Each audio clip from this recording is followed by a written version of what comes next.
Hello, everyone.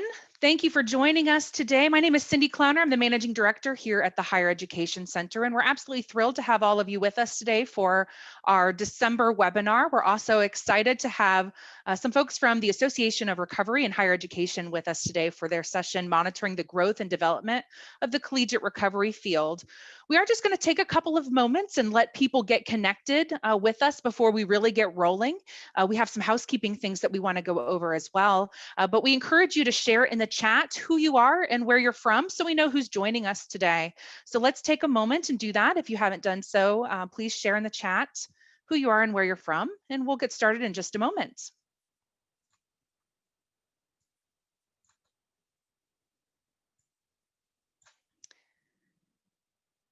Hi, everyone. If you're just joining us, we're just about to go ahead and get started. We're just giving everyone a moment or two to get connected to the webinar with their audio. If you haven't done so yet, we encourage you to share in the chat who you are and where you're from so we see who is with us. It looks like we've got a great group. Some of you are buried in snow. I think I saw someone said they have, did I see 3 feet? Was that right? That's an awful lot of snow. So it makes me wonder if I saw that correctly or not, but yes, I did. 3 feet of snow at Corning Community College already. So we certainly are welcoming winter in many places here in the United States. I'm sure some of you are joining us from warmer locales as well. Those of us in the Midwest and the New England area are probably jealous of some of the places that you are right now. We want to thank everyone for joining us. We're going to go ahead and get started. My name is Cindy Clowner. I'm the Managing Director here at the Higher Education Center, and we're so excited to have Sierra Castedo de Martell and Tim Rabolt from the Association of Recovery and Higher Education. They're going to be speaking today on monitoring the growth and development of the collegiate recovery field. Before we begin, we just have a couple of housekeeping items we want to review with you. We welcome your questions. If you have questions, we do encourage you to put those in the Q&A box rather than the chat. So be sure to put those questions in the Q&A box. We'll relay those questions to Sierra and to Tim at the end of the session. Putting them in that Q&A box rather than the chat, just make sure that we don't overlook those questions when we get to that time. We also encourage you to learn more about our membership at the Higher Education Center. Membership benefits include unlimited access to our Screen You resources, which is a virtual screening, brief intervention, and referral to treatment tool for alcohol, prescription drugs, and cannabis. It also includes access to our learning collaboratives. We just wrapped up our biennial review learning collaborative, but a membership provides you access to all of our learning collaboratives, both past and current, as well as any that happen in that next year. We have a really exciting learning collaborative happening in the spring. We're not quite ready to tell you what it is, but we know that people will be, I think, very excited when they see it. So make sure you learn more about our membership at hecaod.osu.edu. And with that, it is my great pleasure to introduce to you our presenters. Sierra first engaged in the collegiate recovery field as a student in need of help at the University of Texas at Austin. Thankfully, she found that help at the Center for Students in Recovery. In 2014, Sierra took on the role of director of the program that had changed her life. During her time at UT Austin, Sierra worked with the 7 other academic institutions in the University of Texas system to expand collegiate recovery system-wide, established a recovery ally training program, recovery supportive on-campus housing, and secured institutional funding for the program. Sierra is the 2018 winner of the Faces and Voices of Recovery Vernon Johnson Young Adult Recovery Advocate Award.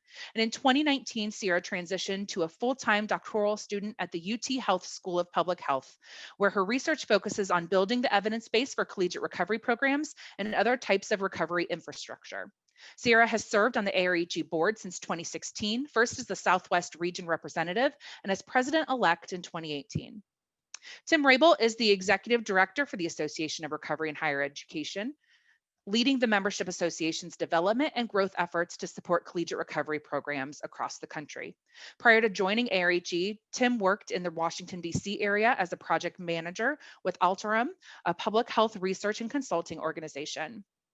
Tim graduated from the George Washington University in 2015 with his bachelor's in business administration, and in 2017 with his master's of arts in education and human development.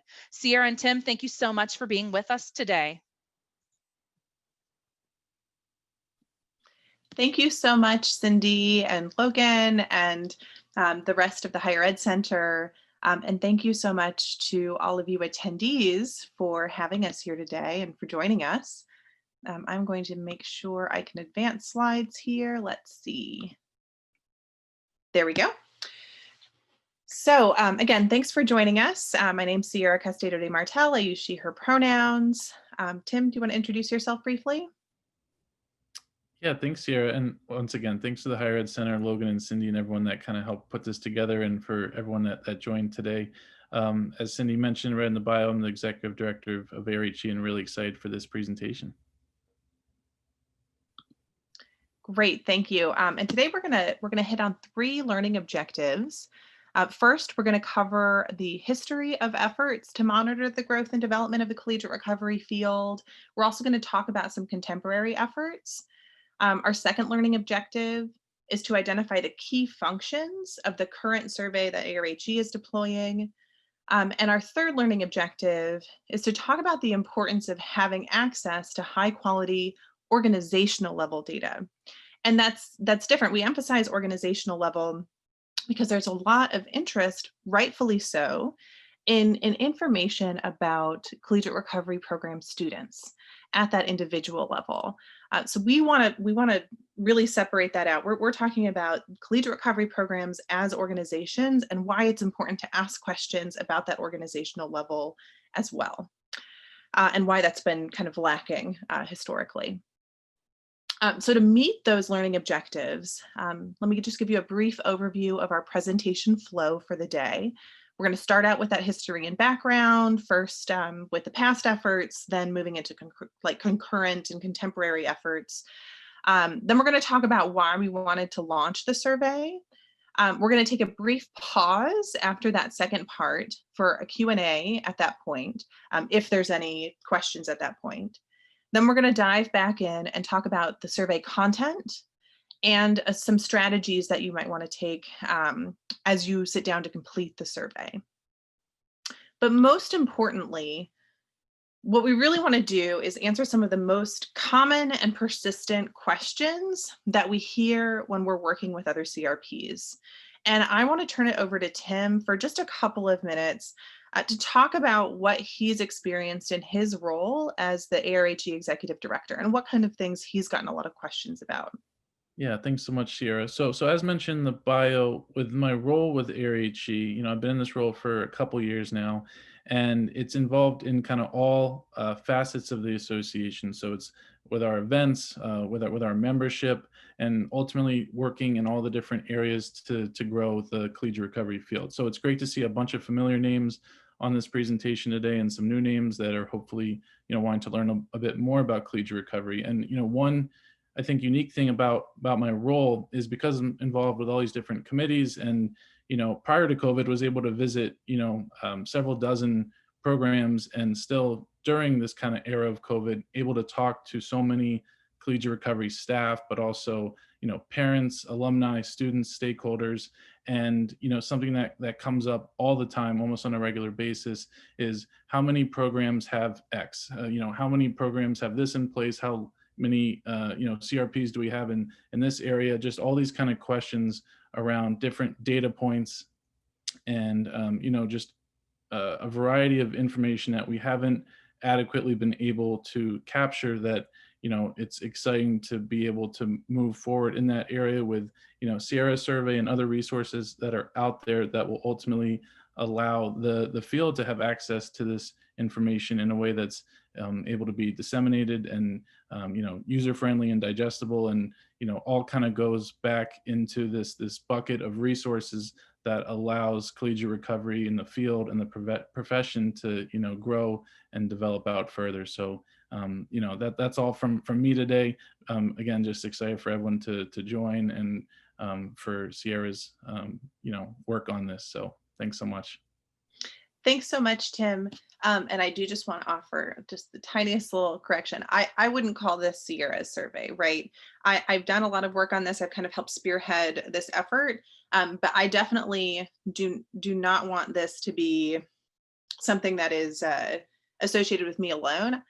There's been a lot of input into this survey and collaboration even with other organizations. I've worked really closely with Chris Hart as Safe Project has developed out their census as well, so that it's a complementary and collaborative effort.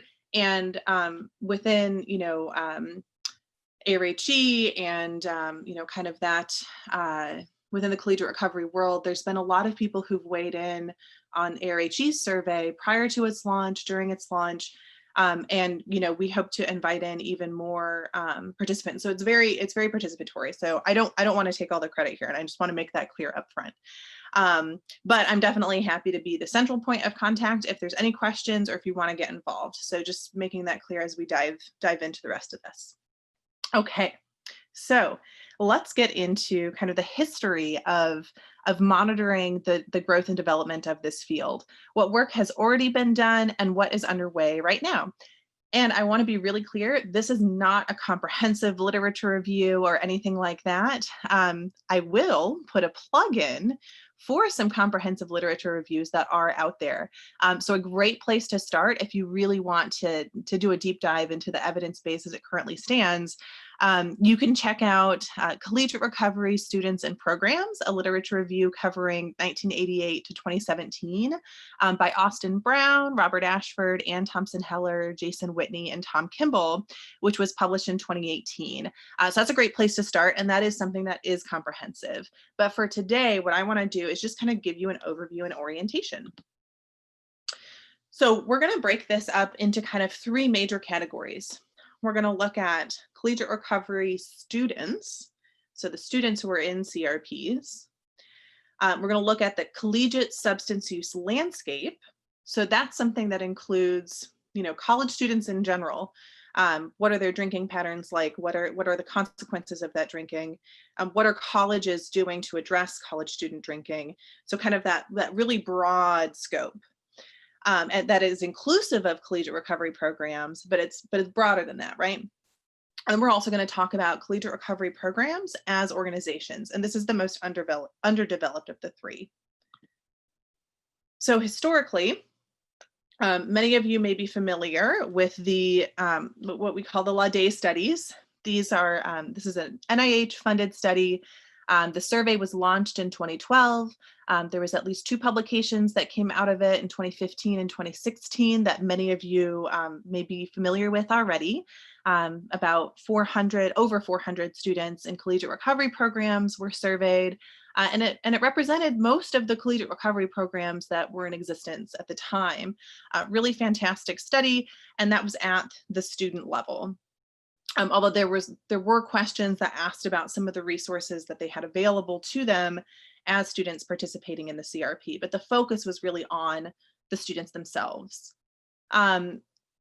Also, historically, there's been a Texas Tech University-driven CRP database effort, and then there's many, many, many more published and unpublished studies, theses, dissertations, white papers. There is definitely a lot of research that really looks at CRP students themselves and asks questions, ranging from kind of as simple as, is our CRP doing what we set out to do? Is it supporting students adequately? All the way to asking, much more nuanced or in-depth questions. So we have, this area is pretty well developed, although there's a lot more to learn in this area as well. So I don't want to discount that at all. Now, for the collegiate substance use landscape, these are instruments that, generally speaking, are probably too broad for most of the kinds of questions that we encounter, but they're still really useful.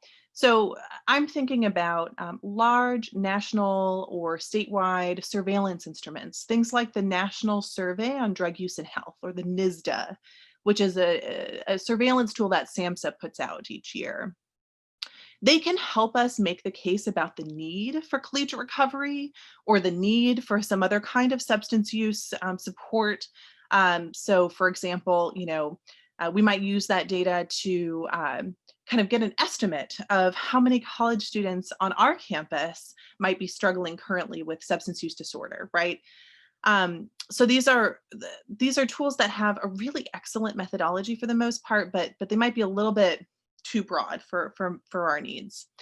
Some other examples might be the National College Health Assessment, Monitoring the Future, Alcohol EDU. And what's really cool is that some of these instruments have in recent years begun asking questions specifically about recovery status.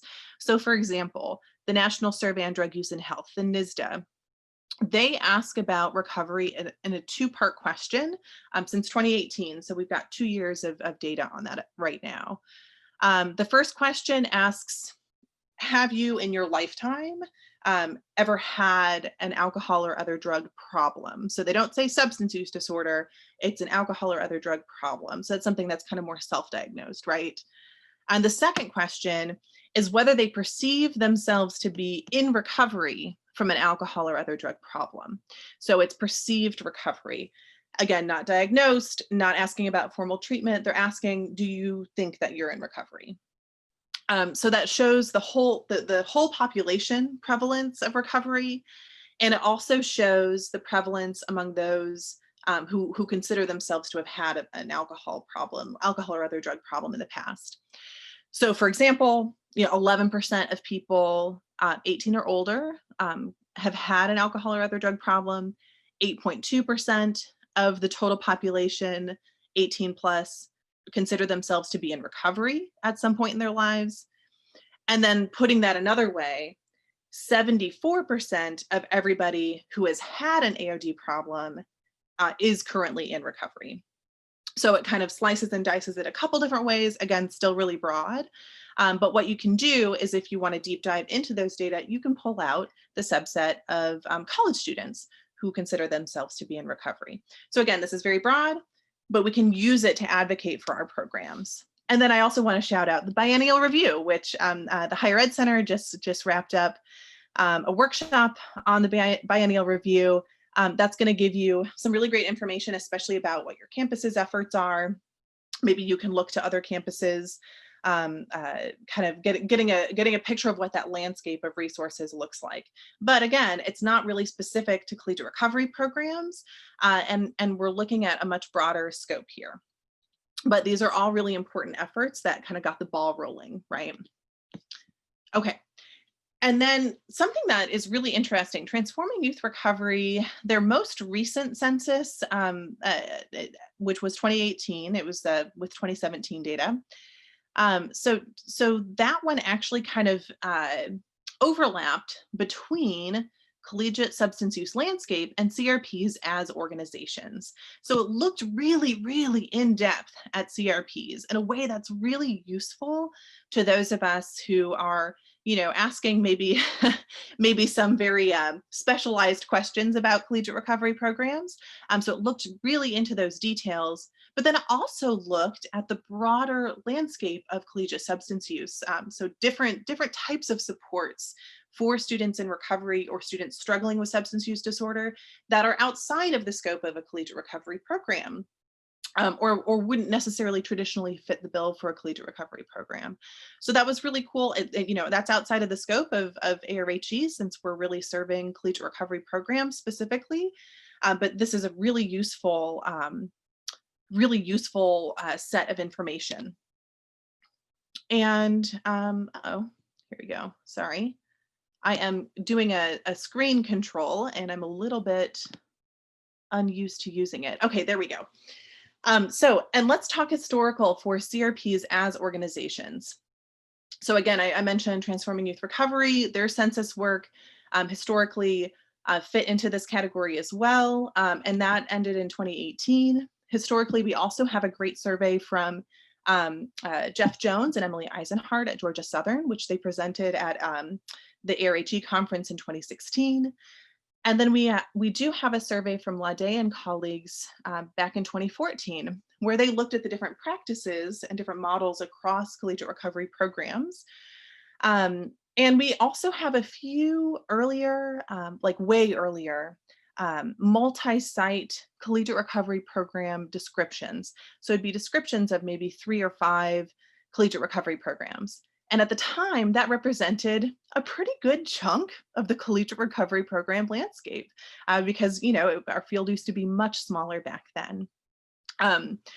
But again, this is not comprehensive. So we had a lot more kind of descriptive work, which is great and a fantastic start. And we can answer some of those really basic questions. But we do want to be able to deep dive a little bit more than that. So let's talk about some contemporary efforts. Let's move it along.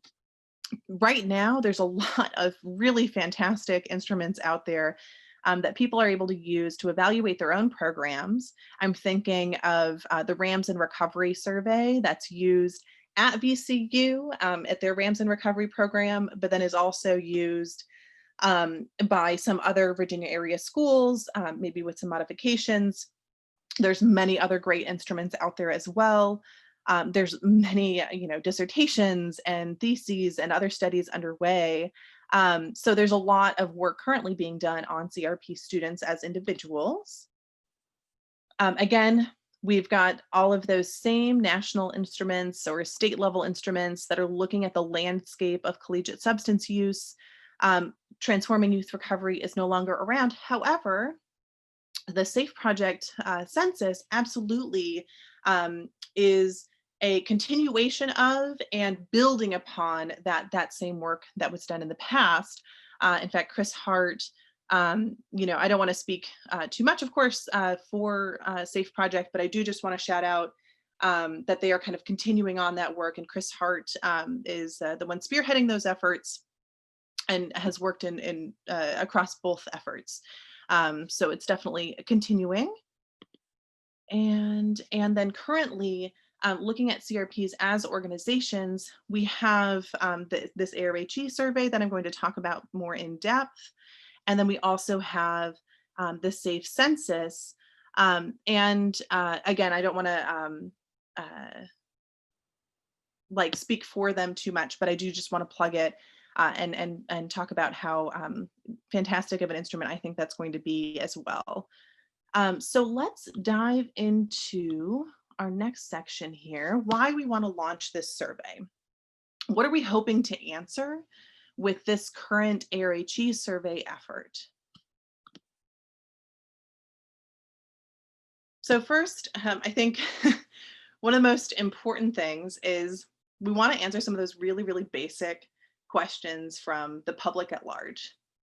So questions like, how many CRPs have recovery housing? How many CRPs are there? What states are they in? What countries are they in? We have a pretty good grasp on some of that information. A good amount of that information might come from our membership base, right? Whether that's ARHE members, higher ed center members.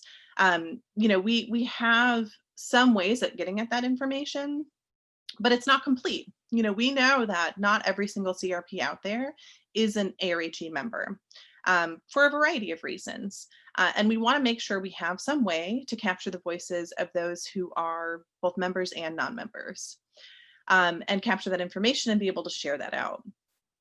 We also want to make sure that it's accurate and up to date and all in one place. We also might want to answer some more advanced questions from specialists. And by that, I mean people who are in the collegiate recovery world and might have questions that are a little bit beyond, kind of that normal or that more general public scope.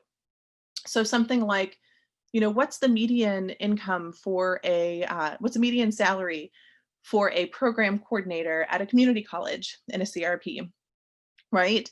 We want to be able to help our colleagues in our field set standards, make decisions, really have solid benchmarks that simply aren't available really anywhere else at this time. We also want to have a place where answers to questions that no one has even thought to ask yet might be found. So for example, maybe there's a researcher out there who is really interested in implementation science as applied to collegiate recovery programs. Maybe they want to know what characteristics lead to a sustainable collegiate recovery program on a community college campus. And they want to look at that through the lens of the Consolidated Framework for Implementation Research. That is a question that nobody has answered yet, that nobody has even asked yet, to my knowledge, right? So that I think is a perfect example of the kind of future research that this could generate, that this data set could generate, and that hopefully, as it is continually refreshed, as we'll talk about a little bit later in this presentation, that we can continue to see that kind of idea generation and question generation come out of this survey. Okay, so let's get a little bit more specific. So when we designed and then refined the survey with a bunch of different stakeholders, we kind of ended up with two main goals for this survey. We wanted to evaluate ARHE's activities, and that's a much smaller section of the survey itself, but it's an important one. And we also wanted to monitor the state of the field. So let's talk about evaluating ARHE's activities. We want to know, are the programs and supports that we're offering helpful?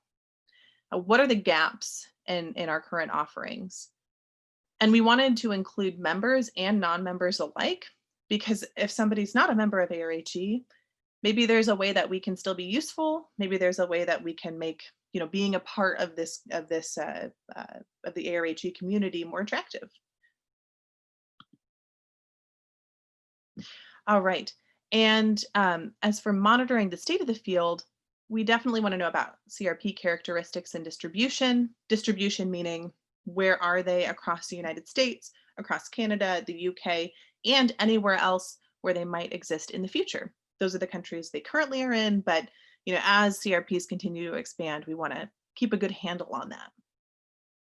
We also wanted to be able to identify professional development needs. So what are areas that staff who complete these surveys, and it is staff who we're hoping complete these, or students acting as staff, if that's the case, but definitely whoever's in that role of responsibility for the CRP, where are they struggling? Where would they like some additional help? What are growth areas? What are things that we can do as ARHE, as a higher ed center, perhaps SAFE Project, perhaps other, maybe even SAMHSA or other entities out there that want to see this field continue to grow and develop. Then we're armed with the data that say very clearly, hey, here's what people are asking for help with. Can you help us help this field, right? And then this survey this year is going to include a section, or does include a section, on COVID-19 impacts. Now, that's not something that's probably going to continue in the future, knock on wood, right? Let's hope that this vaccine that's being distributed now, and the other precautionary measures people are taking will lead to the end of this crisis, and we won't have to ask about it again. But we included that this year. I think it's going to be some very interesting findings from that. But I really am hoping we never have to ask about it again, right? So okay, and then thinking about the questions that haven't been asked yet, right? So I mentioned that example about implementation science already. I don't know if you can see my mouse, but implementation science, things related to what factors influence the adoption, the implementation, the sustainment of collegiate recovery programs. But we also might have people who ask questions about systemic inequities and are able to answer some of those questions using some of the survey data that we have. I mentioned benchmarking previously as kind of an advanced question, but there's certainly questions around benchmarking that haven't been asked yet as collegiate recovery programs continue to expand. For example, what might be some typical salaries? What's a good benchmark for Canadian CRPs, right? We don't have an answer to that yet. And generating new research questions for students as well as for established researchers. And then importantly, personally, importantly, I am a very big believer, as many of you may know if you've been a part of any of my presentations on the cost effectiveness calculator for collegiate recovery programs. I'm a big believer in the power of having good economic evaluation data to make your case, to advocate for these programs, whether to establish a program or to advocate for the continued funding of your program. And the better data that we have influencing and informing those models, then the stronger our case becomes. So the cost effectiveness toolkit that I made, and I really do hope that we see some other enterprising students and researchers out there who want to make maybe a cost benefits calculator or return on investment calculator. I would love to see some more stuff come out. That'd be awesome. But the, what I made was based on the best available data we had at the time, which is pretty limited, which was really limited. I had about 20 programs that had enough information about their budget to be able to use that as the basis for one piece of the model.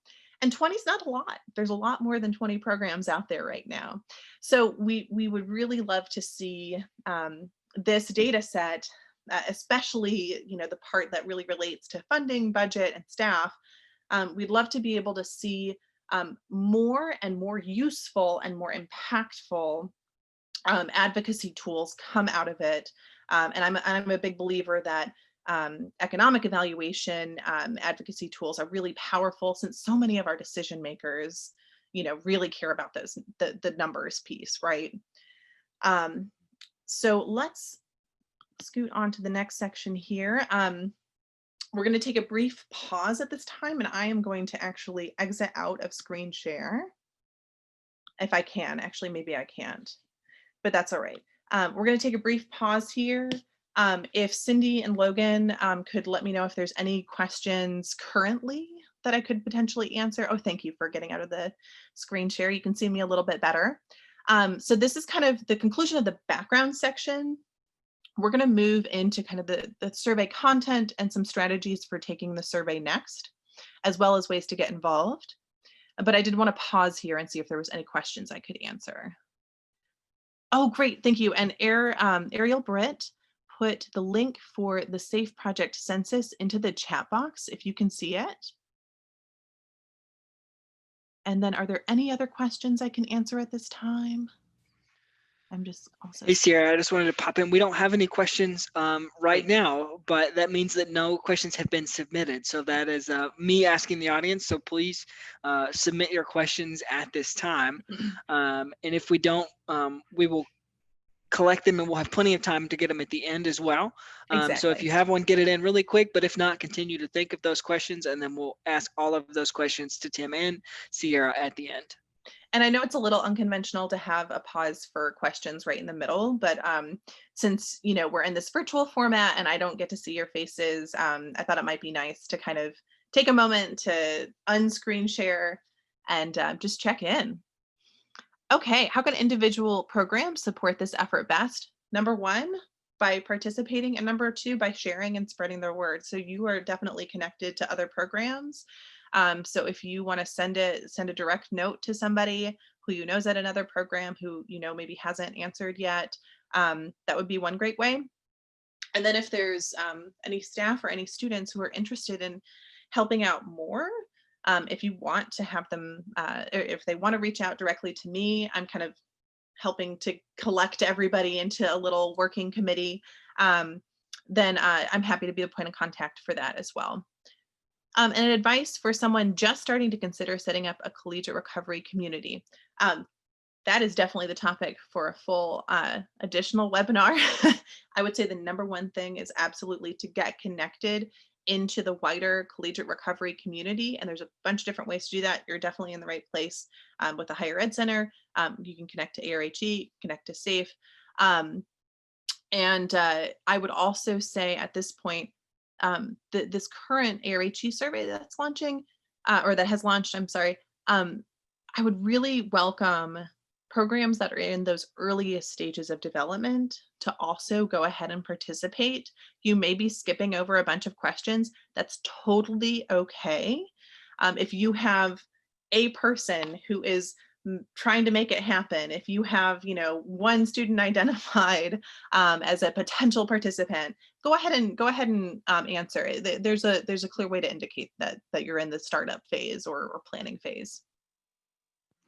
Sierra, we do have another question for you. Will the research project provide salary ranges for different CRP titles or positions to help CRP staff understand what typical compensation would look like across the country? Absolutely, yeah. So one of the questions on there, the way that it's broken up in the staff section, and we'll go into this a little bit more in the content section of this presentation, but the way that it's broken up asks about the different positions that you have at your CRP. So you might have, for example, this is how UT Austin's was set up: the program director, program coordinator, and then we have graduate assistants and student workers. And so then you would be asked after that to provide the salaries or wages. Student workers are often typically paid hourly wages, although some might be on stipends. So you're asked to provide that payment info as well. And it's structured flexibly enough where, if you need to say okay, we've got one program coordinator who's over this and they're paid this, and another one, you know what I mean? You can be a little bit, it's not super restrictive. So if you have to explain things a little bit, that's fine. But what we really want to be able to do is do exactly that. Provide those salary ranges overall for urban campuses versus rural campuses, for community colleges, for large schools, small schools, and everything in between, because that is some of the most valuable information. And it is also very not very useful when you're comparing, for example, UT Austin. Austin is a very high cost of living place. It is very, very overpriced housing market. It's very difficult to make it on the salaries that might be typical in a campus that's located in a more rural area, right? So it wouldn't be fair to compare, to use a benchmark salary from a program, even a really well-established program, but one that was in a much lower cost of living area in a really high cost of living area. And we want to make sure that our staff, our student workers, that everybody is being paid in a way that is actually going to recruit the best workers, and retain those workers, and make them feel really valued, because this is hard work. And you should be paid well for that hard work. It's really important work too. And we want to make sure that people who want to do that work get to stay in that field. So I'll get off my little fair pay soapbox on that one, and we can go ahead and dive back in here. And Taylor, I see your question about the accessing the data. We'll talk about a bit more about that towards the end. So let's dive back in. And I apologize, Cindy, I don't think I have remote access back. Okay, there we go. Now I do. All right. So let's talk about survey content. So as I mentioned, we are looking at COVID-19 impacts. Hopefully this is the only time we're ever going to ask about them. We are also looking at some basic campus characteristics. So is it public or private, nonprofit, for-profit, additional campus characteristics, like does it have an HBCU designation? Is it a Hispanic serving institution? Where is the campus located, and what's the size? We've got the ARHE evaluation section. It's also a smaller section, but again, very important, because we want to make sure that we're able to serve you and be most useful to you. Then we have the CRP characteristic sections. We have a staffing and funding section where we're going to be asking, as I mentioned, about the different types of staff you have, how they're compensated, students as well as professional staff. We also want to know the overall budget, and then how that CRP budget is funded. And this is actually modeled on Jeff Jones and Emily Eisenhardt's survey from several years back. I think they did a really great job of kind of breaking down those questions. So definitely that section is modeled pretty closely off of them, but with a few tweaks. And then we look at the students and programming. We're asking about students in a general enough way where this is definitely not a individual level survey, right? So you are not going to be sending out anything to your students. Don't worry about that. But we're asking you as staff or as students who are acting as staff, we're asking questions about your student participants and what are some of the activities that you do together and some of the supports you have in place. Incentives, scholarships, recruitment. We also ask about recovery ally trainings because that's a really amazing development in recent years. OSU has a really fantastic recovery ally program. That's where I learned about it, and we definitely got some fantastic pointers from Ahmed and crew. Dedicated housing, those kinds of questions fall into this category. And then we're looking at on and off campus supports. So connections to and collaborations with other campus units and other off-campus entities. And so that's where I think some really interesting research might be generated in the future. There's not a ton of, there was some information from old Transforming Youth Recovery efforts on this idea of networks. And we kind of want to expand on that, but there's not a lot out there that's current. So we really are interested in what could come out of this. Okay, and I just wanted to highlight that these two sections, the staffing and funding and the on and off campus supports, might take just a little bit extra brain power to answer. The rest should totally come right off the top of your head, or maybe with a very quick little Google search.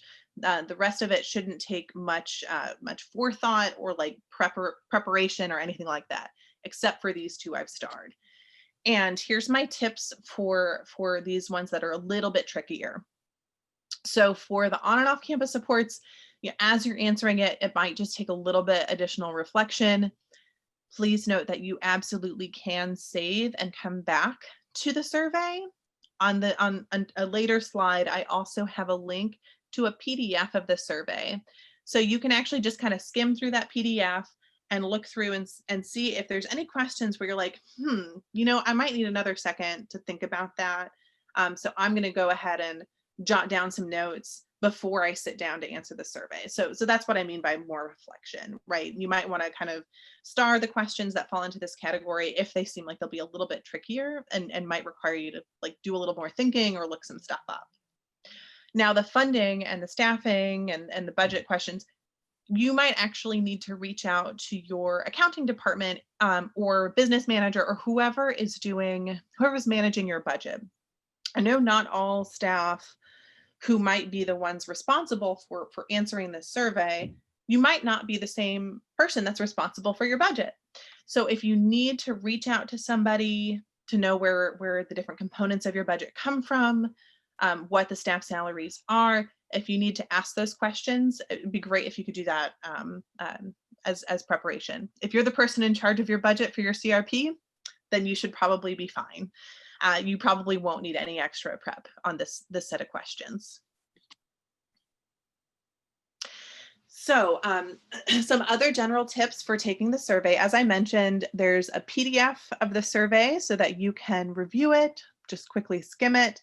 Maybe star or circle ones that you think might take a little bit of extra looking stuff up, and maybe you can jot some notes to yourself. That is available at bit.ly/CRP_survey_PDF 2020. And that is case sensitive.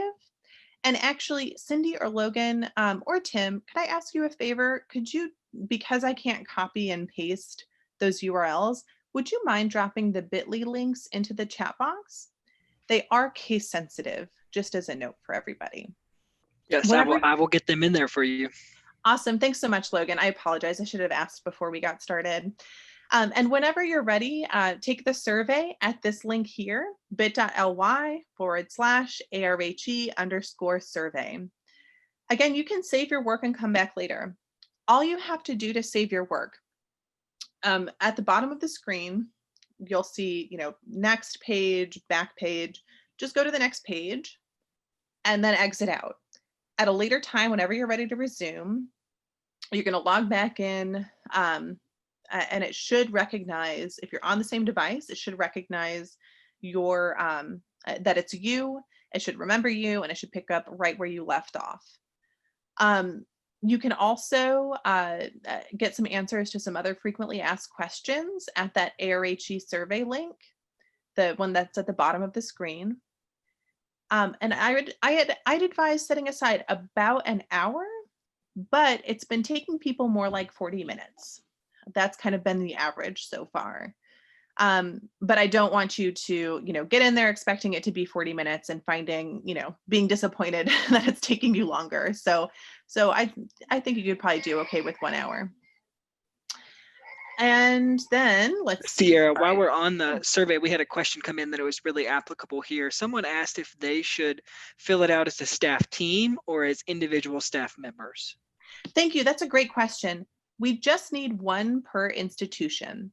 So if you would like to take the team approach, if you'd like to sit down as a team and answer it all together, that's fantastic. But don't feel like you have to do that. If you want to just designate one team member, go for it. It might be most helpful to have whoever has kind of the biggest picture view of the organization go ahead and take the survey. So let me give you an example. In the Recovery Ally training set of questions, there's just a few of them, but for example, it asks, can you broadly talk about what subjects the Recovery Ally training covers? Does it cover stigma? Does it cover skills for interacting with somebody struggling with substance use or somebody struggling with their recovery? So you might want to have somebody answer who knows everything ranging from, okay, I know what our budget is, but I also know the contents of a Recovery Ally training program. And I also know how many people can fit in our recovery housing, right? So it's good to have somebody who has kind of that broad overview picture of the organization answer the survey. And if the best way to accomplish that is a team, because you have a really big CRP, then definitely go for a team. But maybe if you're earlier in development or it's a smaller program, and you feel like you as maybe the only staff person have that full picture, absolutely, you can answer it on your own. Okay, and let's go on to the next slide here. So the survey timeline, you'll notice the two big red strike marks. I showed this, I shared this at the ARHE Town Hall during our conference this summer. So we launched back at the end of June, right after the conference. And then because we continue to be in the COVID-19 pandemic, and because the fall semester, I think, was just a lot more challenging than I think even those of us who expected it to be challenging already anticipated. We are keeping it open basically as long as we need to get this first round completed. I don't think there's any need to put a final end date on it at this point. So the survey is still open and accepting responses. Originally, we were feeling optimistic, and we're gonna wrap up the survey in October. But I think a lot of people have been, it's been really challenging to adjust to the conditions of the pandemic, to engaging with your students remotely. Some of you are even teaching classes remotely, and I know that can be really challenging. And some of you are also, going to campus as well as trying to hold things down remotely too. So kind of straddling that hybrid world. And then some of you might be parents as well. So I know it's been a clear need to extend that deadline. And there's no harm in doing so. It's not going to hurt the integrity of the data or anything like that. So So please know that we are continuing to accept responses, and we'll keep it open. At this point indefinitely. We will establish a closing date in the future, but I think it makes sense to hold off on doing so, at least for the next few months, probably till the end of the semester at the very earliest. So what we want to do is just kind of leave this survey open extra long until we feel like we're at a good stopping point. And then in the future, we would like this, a pared down version of this survey, to be deployed every year, every other year, something that's a much more streamlined kind of monitoring instrument that we could use to kind of answer those questions about growth and about trajectories. But it wouldn't necessarily need to be as comprehensive as this first year. And of course, this first year, we're also asking about things like COVID, which we will hopefully never have to ask about again.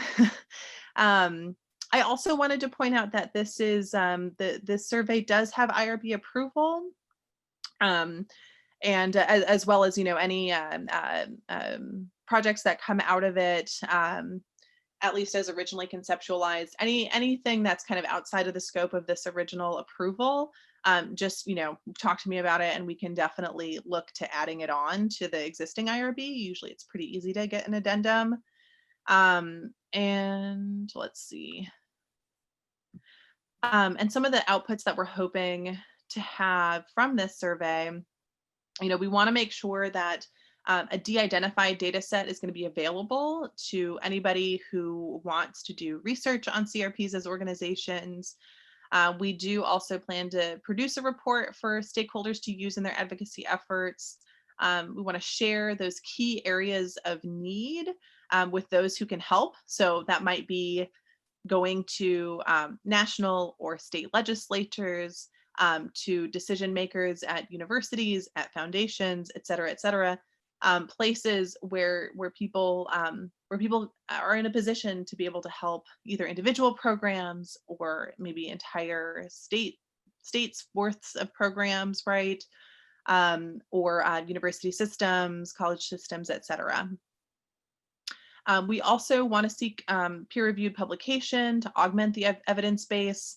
I mentioned that before, whether that's student research or established researchers, really it's wide open. We really want this to generate research from wherever it comes. And if we can foster student research, fantastic, even better. And then again, we want to redeploy the survey over time to track changes and continue to report those updates. And we would really like to have a committee established to kind of steward this project in the future. We've got a few people signed up already. Anybody else who is interested in getting involved, please just shoot me an email and I'll get you connected to those who have already signed up. We'd like to have a meeting sometime coming up the spring semester. I think Eric is on the call. He's one of the committee members, and he's about to start a doctoral program as well. And I think that's a really great place to plug in if you're really interested in either just kind of advancing this effort because you care or because you want to do some research yourself. Either way, reach out and I'd love to get you plugged in. Otherwise, if you don't have time to get involved in another committee, no problem. Take the survey whenever you have time, and please help us spread the word. And with that, I'm going to conclude my piece and leave the rest of the time to questions. Well, thank you so much, Sierra. This was a lot of information, but really great opportunity to gather more data around collegiate recovery programs across the country. So thank you for both the work that you're doing and bringing this to fruition and sharing it with our audience today. So now is the time for questions. We do have a few coming in, but while we're waiting for questions, we have a couple of announcements that we'd like to share with you. So we have a couple of events coming up that we wanted wanted to make sure that folks were aware of.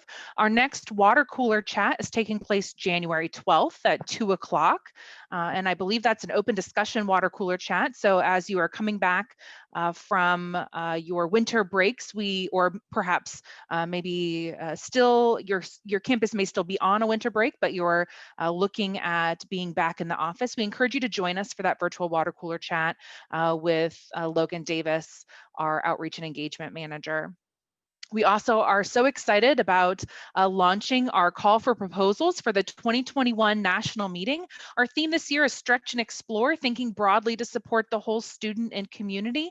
And the call for proposals is open. Hopefully you've received an email this afternoon with more information about that call. If you did not, then drop us a line in the chat and we'll make sure that we get you added to our mailing list so that you receive additional information about the conference. It's happening August 2nd through the 5th, and it will be a virtual event this year. It'll be a hybrid between recorded content and live content happening that week of August 2nd through the 5th. So submission deadline is Friday, January 29th, and we'd love to see some submissions from all of you.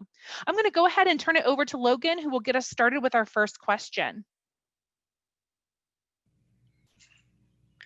Thanks so much, Cindy. Sierra, our first question is still on the survey and about survey completion. Is there any way to check with you or anyone at ARHE, excuse me, about survey completion to see if anyone from their campus or team has completed the survey already? Totally. Reach out to me. I'm happy to just dive into I've got the Qualtrics backend. So that's the survey backend. So I can very easily look that up for you. So just shoot me an email. And also, I will say, don't be afraid to shoot me a nudge email if I haven't responded to your email within a couple days. Awesome. And that best email to contact you is the one in the thank you slide.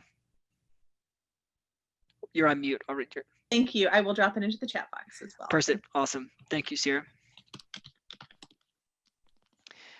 Great. Sierra, our next question, can you share a little bit more about how ARHE intends or could potentially use the data for national and federal advocacy for collegiate recovery programs? Yeah, so that's a great question. I think I'm not personally the advocacy expert, right? But I would say that for those who are the advocacy experts, those who are adept at, whether that's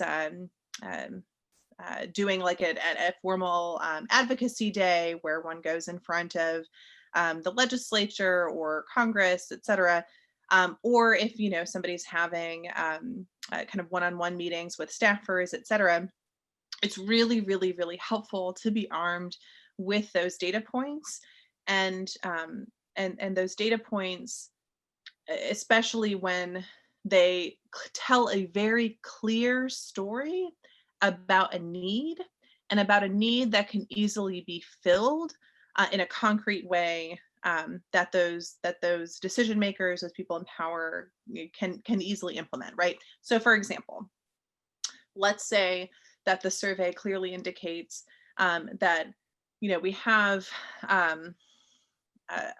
we have a need for additional collegiate recovery programs at community colleges. We know that that's the case, but that that gap is tends to be around hiring, and there's not enough funding to hire staff people and to retain them long term, right? Maybe that's something that comes out of this survey. Well, then having that concrete gap allows for a concrete plan of action to fix that gap, right? To fill that gap. So maybe the concrete ask becomes something like, all right, well, we need X amount of dollars in this state and that state to fund these positions, right? So that's just an example kind of off the top of my head. But having that gap identified allows you to actually like present a plan of action, present a problem to solve, and that's a lot more effective than just saying, we need these, let's make it happen. If we have a clear goal, that can be very helpful. Okay. I know we only have about a minute left, but any other quick questions I can answer? Yeah, we have two quick questions that are coming in. The first one is about how survey results will be shared with participants. Will they be shared directly? And also, will they include any like regional reports within that? Will there be any regional subsets of data that will be shared or published? Yeah, that's a great question. I think the goal is definitely to share out, to share back the information. I'd love to see it as a regional report. As I mentioned, also would really love to share back de-identified data. That is the plan, to share de-identified data. So, even if it's not, even if the report isn't structured in exactly the way that's the most useful to your program. So like, let's say, for example, you'd really love to see, all the information just about Virginia schools, right? I'm sorry, I keep picking up Virginia. Maybe we don't produce a Virginia report, but if you have the de-identified data, it should be easy enough to kind of get that same information that you need.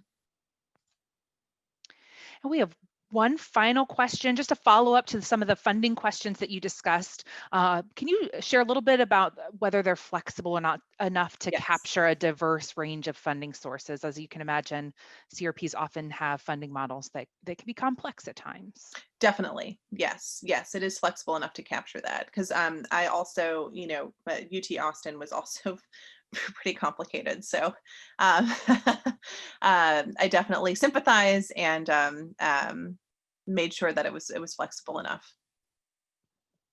I'll also say, yeah, most of the questions are quite flexible. You shouldn't be boxed in to answer almost ever. It'll make it a challenge to analyze, but I think it's important to reflect. There's a lot of different ways to do CRPs, right? I think it's important to reflect that. Great. Well, Sierra, thank you so much for sharing with us. Thank you to Tim as well for joining today. We're really grateful to have such great partners at ARHE, and we're excited to see what happens with this data and how it can help grow collegiate recovery communities across the country. We encourage you to connect with us at the Higher Education Center by visiting our website, hecaod.osu.edu, and check us out on social media.